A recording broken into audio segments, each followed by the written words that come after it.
Modulus of elasticity को पढ़ने के बाद आज हम मॉडुलस ऑफ इलास्टिसिटी के फर्स्ट टाइप यानी यंग्स मॉडुलस ऑफ इलास्टिसिटी की बात करेंगे।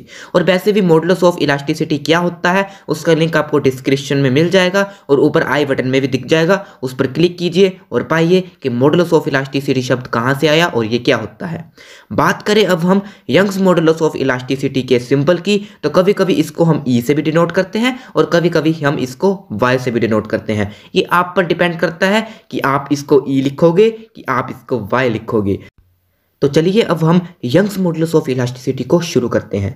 मैंने यंग्स मॉडुलस ऑफ इलास्टिसिटी को ई से डिनोट किया है, आप वाई से भी कर सकते हो, नो प्रॉब्लम। तो सबसे पहले बात आती है डेफिनेशन की। तो यंग्स मॉडुलस ऑफ इलास्टिसिटी क्या होता है? It is defined as the ratio of longitudinal stress to the longitudinal strain, मतलब longitudinal stress upon longitudinal strain. इसको हम tensile stress upon tensile strain भी लिख सकते हैं और इसको हम compressive stress upon compressive strain भी लिख सकते हैं, नो प्रॉब्लम। बट इसके पीछे भी रीज़न है और वो रीज़न मैं आपको आगे बताऊंगा, तो आप वीडियो को अंत तक ज़रूर देखें। इन सभी स्ट्रेसेस और इन सभी स्ट्रेन्स का मैंने लिंक डिस्क्रिप्शन में दे रखा है और ऊपर आई बटन में भी दे रखा है, जिसका नाम है types of stresses and strains. उसको पढ़िए, आप जानिए, फिर आप जानोगे कि ये क्या होती हैं स्ट्रेसेस एंड स्ट्रेन्स। ठीक है, लॉन्गिट्यूडिनल स्ट्रेस क्या होती है, लॉन्गिट्यूडिनल स्ट्रेन क्या होती है, टेंसाइल स्ट्रेस क्या होती है, टेंसाइल स्ट्रेन क्या होती है, कंप्रेसिव स्ट्रेस क्या होती है और कंप्रेसिव स्ट्रेन क्या होती है। इसको जाने बिना आप नहीं समझ पाओगे कि यंग्स मॉडुलस ऑफ इलास्टिसिटी क्या होता है। अभी यहाँ से ये क्वेश्चन आता है कि हम कौन सी स्ट्रेस लें और कौन सी स्ट्रेन लें। आप इन तीनों में से कोई भी स्ट्रेस और स्ट्रेन ले सकते हो। मैं फिलहाल लूंगा टेंसाइल स्ट्रेस और टेंसाइल स्ट्रेन, आपको जस्ट समझाने के लिए। Young's modulus of elasticity is equal to tensile stress upon tensile strain, और ये इक्वल होता है force upon area upon delta L upon L.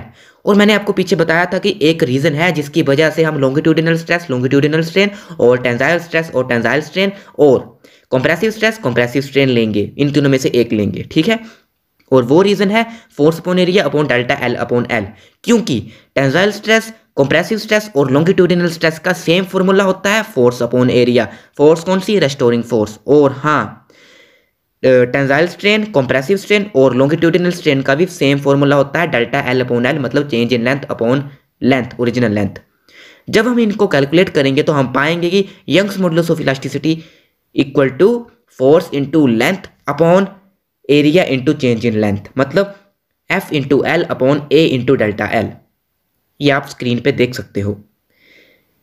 इनके पीछे एक रीज़न था, वो था कि इन सभी का फॉर्मूला सेम होता है। Longitudinal stress, longitudinal strain, tensile stress, tensile strain और कंप्रेसिव स्ट्रेस, कंप्रेसिव स्ट्रेन का फॉर्मूला सेम होता है, बस समझने का नज़रिया अलग होता है। समझ गए आप? अब जस्ट मैं आपको लिख देता हूं दोबारा से ताकि आपको आसानी रहे। E is equal to force upon area upon delta L upon L. अब हम बात करेंगे SI यूनिट की, क्योंकि SI यूनिट और डायमेंशनल फॉर्मूले के बिना हमारी वीडियो अधूरी रहेगी। तो इसका SI यूनिट होगा न्यूटन पर मीटर स्क्वायर, और पास्कल भी कह सकते हैं हम, क्योंकि स्ट्रेन का कोई SI यूनिट नहीं होता। तो डेल्टा एल अपॉन एल को आप काट दीजिए, बचा क्या? Force upon area. फोर्स का होता है न्यूटन और एरिया का होता है मीटर स्क्वायर, तो मतलब आ गया न्यूटन पर मीटर स्क्वायर। तो चलिए अब हम डायमेंशनल फॉर्मूले की बात करते हैं। बट सबसे पहले आप याद रखिए कि फोर्स अपॉन एरिया फॉर्मूला है स्ट्रेस का और delta L upon L formula है स्ट्रेन का। तो स्ट्रेन डायमेंशनलेस और SI यूनिट भी नहीं होता है इसका, तो डेल्टा एल अपॉन एल को हम काट देंगे, बचा क्या? Force upon area. तो फोर्स का डायमेंशनल फॉर्मूला होता है m1L1T-2 और एरिया का डायमेंशनल फॉर्मूला होता है m0L2T0।